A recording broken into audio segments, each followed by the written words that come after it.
Hey, what's going on, guys? Kevin with Second Life Gaming. And earlier today, I released a video on my chain blade build, Kratos. And this video is going to be a beginner version of that build, so you can use this until you get to that point. So let's start off with the weapon. We're going to be still using the Destiny of Boreas weapons. This is a really early on weapon you can get, so you can use it right from the beginning. I have overpower cell just for example for this video in the power slot, but you can change that. You can either have the overpower, rage is good, rage hunter, and if you want sharpened, I'm not really sure about the part damage and stuff like that. I need to look more into that because I that the part damage, wound damage, and just like kind of normal damage like kind of confuses me still. So if any of you guys know about more about that than I do, then just please let me know. And then I have Iceborne cell here. Iceborne's really nice to have, but if you don't have Iceborne, 9 lives is pretty decent. It'll reduce the. It has a chance of reducing the damage you take by half, and then like as you just level it up, the higher the chance of negating the damage. And then tough cells. This would be like my third choice. So, like if you literally have nothing, I would just put this in just to get you some extra health. That's going to cover the cells for the weapon, and then you're going to just want to stay with Reaper's Dance. I still use this at endgame. It's the starting one, so you'll have it right off the bat. And then just for right now, I have lightweight chain.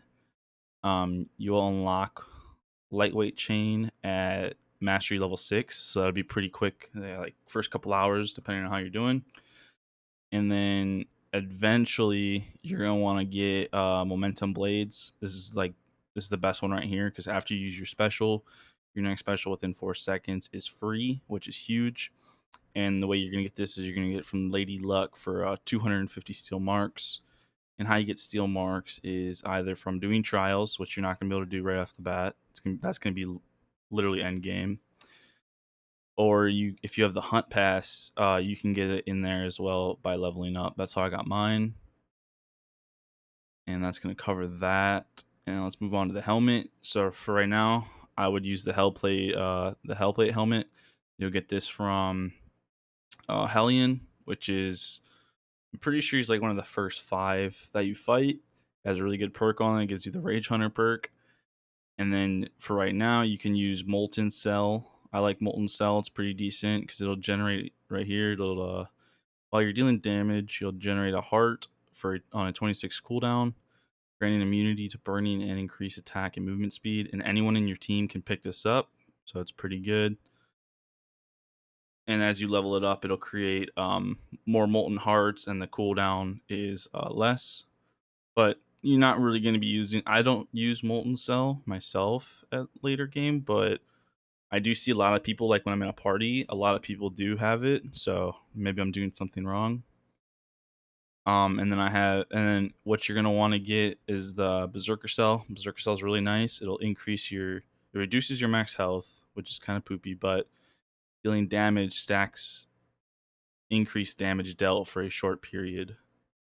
So I'll show you right here the numbers right there. So if you have just +1 Berserker, it'll reduce your health by 50, and then after dealing damage, gain 1% damage for 3 seconds, stacks 10 times. So if you just have one, it'll give you 10% damage increase if you have the 10 stacks. And then as you level it up, let me get an epic version real quick. Like on my main build, I think I'm gonna put this on my main build because I'm gonna try it out. It'll give you the negative 150 health.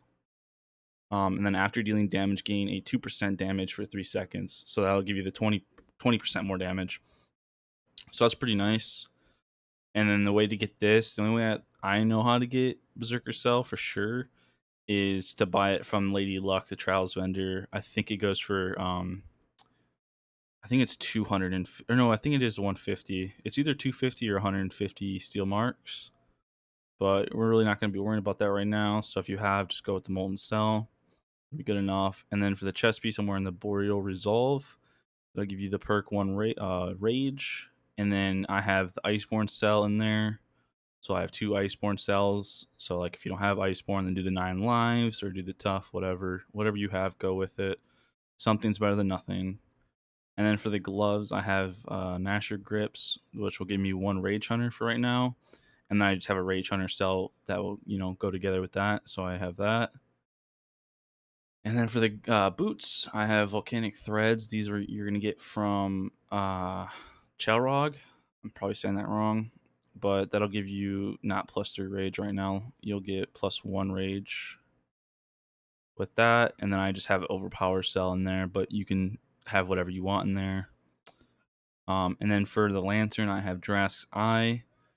When you use your instant key, just like when you tap E or whatever your button is for if you're on consoles, it'll deal 30% increased damage for 6 seconds.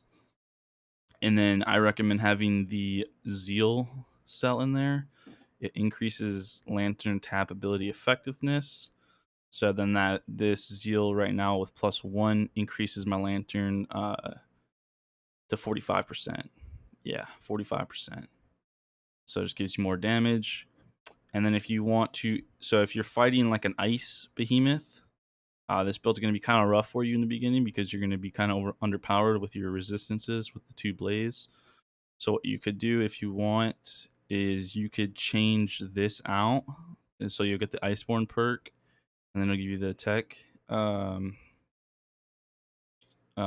cell, and you can just kind of swap that with the boots, the helmet cell with the boots, and then the helmets.